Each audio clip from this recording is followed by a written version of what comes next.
ឆ្លើយប្រាប់ពុំងារសត្វនោះគឺសត្វទីណានួនល្អបងសូមឆ្លើយប្រាប់ពុំងារសត្វនោះគឺសត្វទីណានួនល្អតើតែឈ្មោះដីណាតងមកគឺផែដាំតងផងណាអូនស្រី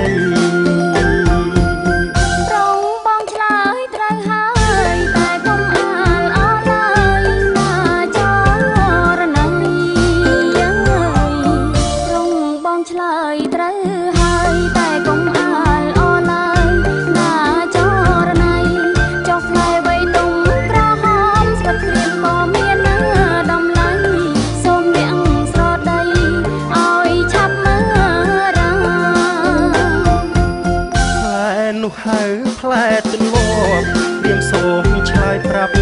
កែវកុននិថាផ្លែនោះហៅផ្លែទន្លាប់ព្រាមសូមឆ្លើយប្រាប់កែវកុននិថាផ្លែវាទុំក្រហមដូចថ្គាល់ជីវ៉ាកំពុងពីស្នេហាមកក្រ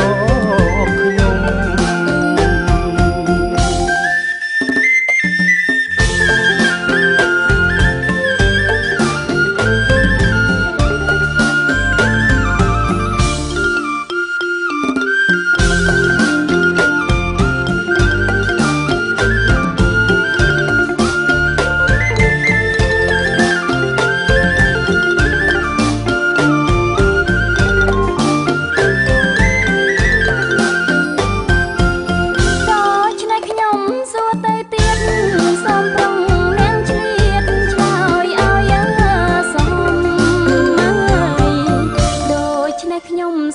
ទៅទៀតសូមត្រង់អ្នកឆ្លៀតឆ្លើយឲ្យសម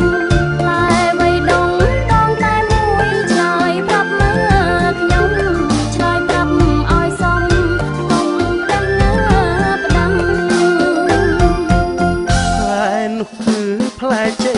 កស្រីស្រស់ល្អឯងស្ដាប់ឲ្យច្បាស់